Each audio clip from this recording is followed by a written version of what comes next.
alcohol, committing all kinds of horrible sins on each other. It's a place of debauchery, and it was the lowest of the low. It was the low point of New York, but it was the point where it was the place where politically a lot of the initial, when the riots happened, people first spoke out about the injustices that they felt that were put upon them, and those were the first Irish immigrants first started to rebel against the war. The Scorsese-esque fashion garnered the film 10 Academy Award nominations, but no wins. In the same year, Leonardo appeared in another high-profile film with another master director, Steven Spielberg's Catch Me If You Can. Leonardo won a Golden Globe for Best Actor for his role as real-life con man Frank Abagnale. Leonardo's acting was even more impressive considering that he was sick with the flu for the majority of the fast-paced shooting schedule. The great thing about Leo is, sometimes, because we were moving the camera around pretty fast, we'd do a scene, and then we'd have about 10 minutes of light. Leo would just flop down, take a cat nap, get up, look really fresh. His mojo would be working, his endorphins kick in, and he's right there at the top of his game. And then he crashes again. The worst thing was how physically exhausting this film was. I mean, I was sick for a good 2 months because of the pacing of the film, but I think it was really important because it was very reflective of Frank's actual life. Although Leonardo himself was passed over by Quick and the Dead director Sam Raimi for the star role in Spider-Man, he was very content to watch his good friend Tobey Maguire become the web-swinging star himself. The two had risen through the ranks and remained good friends all the way through their careers. Leonardo was doing fine for himself anyway. He went on to be cast by his friend Scorsese as Howard Hughes in the biopic The Aviator. It went beyond my expectations. Really, I mean, to be able to capture a sort of mythic, mysterious figure and personality and multi-dimensional personality like Howard Hughes, there's so many different elements that can work against you. There have been many film attempts in the past to try to portray this man because of how interesting he is. And I think by being able to focus on his younger years, where you see an initial descent into madness, it's not the aftermath. You see a man that's the first American billionaire, the first a pioneer in the world of aviation, a huge, presence in Hollywood, the golden era of Hollywood, and making these, monumental epic films, coupled with the fact that he has an intense fear of microscopic germs that eventually made him a madman. All that was such a dynamic combination of things that could have easily gone wrong, but the movie went beyond my expectations, so I'm so proud. I'm very proud of it.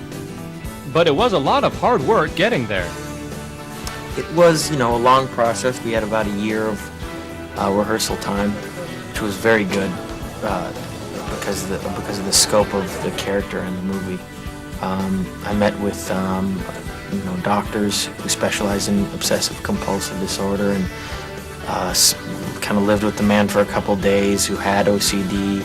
Met Jane Russell, who worked with him, and Terry Moore, his ex-wife, and read everything I could, watched the footage, and really had marathon rehearsal periods with John Logan and Martin Scorsese.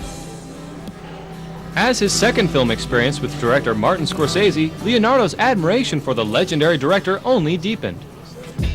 You come in with your intention of a scene, and sometimes it could be completely turned around. He may have a completely different attitude, and you have to be prepared at any time to go with that. But really, the most amazing thing with him is his intense knowledge of movies and the history of cinema.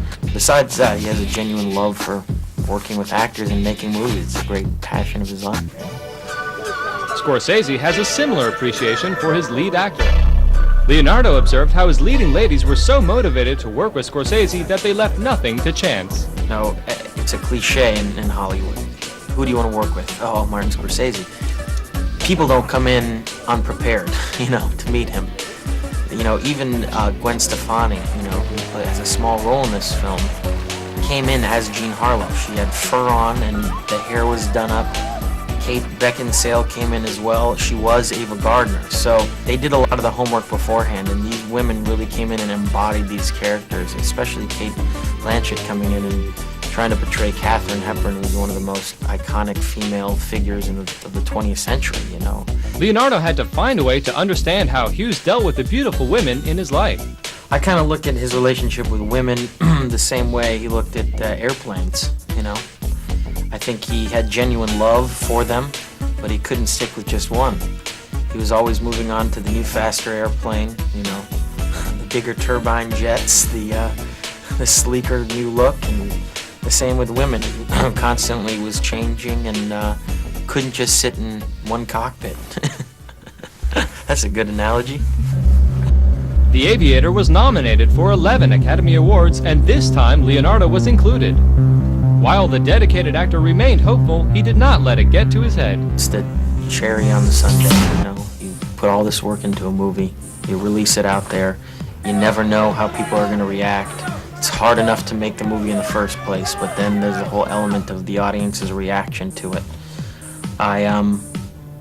You know, anyone would be a fool to say they wouldn't want to be recognized for something like that, so I can only wish for the best. Although the film won 5 Oscars, neither Leonardo nor Scorsese took one home. But it hardly mattered. The Aviator was Martin Scorsese's first film to gross over $100 million. Scorsese had no hesitation in continuing the collaboration, and he cast Leonardo in his next film, The Departed. But it was almost Leonardo himself who became the departed when a crazy, disturbed woman at a party he was attending smashed a broken bottle at his neck. Leo was rushed to hospital and received 12 stitches. Although the gash did come close to his jugular vein, he was lucky that he escaped severe disfigurement or permanent injury. Originally inspired by the Thai nature reserve that served as the location for his film The Beach, Leonardo has really been persistent in his devotion to saving and protecting the environment.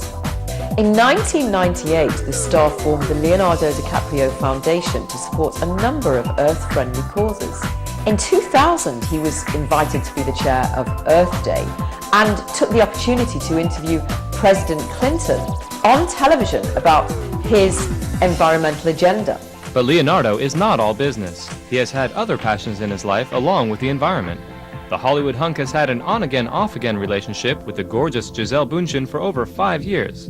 Even after dating for so long, the stunning couple is not ready to commit, which should come as good news to the legions of love-struck DiCaprio fans. Leonardo has enjoyed the fruits of his hard work. His wealth and fame are at an apex, but deep down inside, he is still just a regular kid who grew up in Echo Park.